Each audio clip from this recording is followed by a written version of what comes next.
Presented by MRS music. पत्थर की छौरी पट जाए, पत्थर की छौरी पट जाए, ताबीज बनाती ओझा जी पत्थर की छौरी पट जाए, पत्थर की छौरी पट जाए,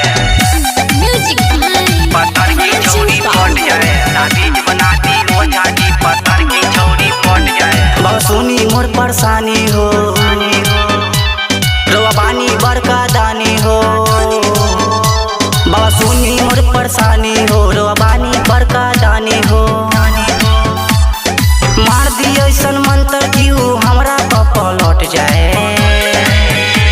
ताबीज बना दी ओझा जी लगन में छौरी फट जाए, ताबीज बना दी ओझा जी लगन में छौरी फट जाए, ताबीज बना दी ओझा जी पत्थर की छौरी फट जाए, ताबीज बना दी ओझा जी पत्थर की छौरी फट जाए, पत्थर की छौरी फट जाए, पत्थर की छौरी फट जाए, ताबीज बना दी ओझा जी पत्थर की छौरी फट जाए, पत्थर की छौरी फट जाए।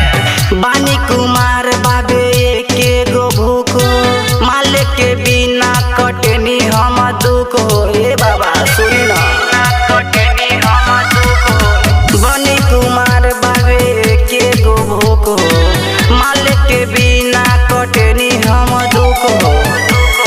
बांधी ऐसन मंत्र क्यों हमरा पलट जाए, ताबीज बना दी ओझा जी लगन में छौरी फट जाए, ताबीज बना दी ओझा जी लगन में छौरी फट जाए, ताबीज बना दी ओझा जी पत्थर की छौरी फट जाए, ताबीज बना दी ओझा जी पत्थर की छौरी फट जाए, पत्थर की छौरी फट जाए,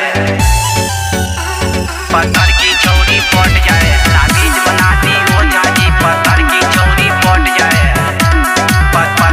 पत्थर की छौरी फट जाए। ऐसा न जादू तू कदे बाबा, माले पटावे वाला दे दिए गो दाबा, माले पटावे वाला दे दिए गो दाबा। ऐसा न जादू तू कदे बाबा, माले पटावे वाला दे दिए गो दाबा।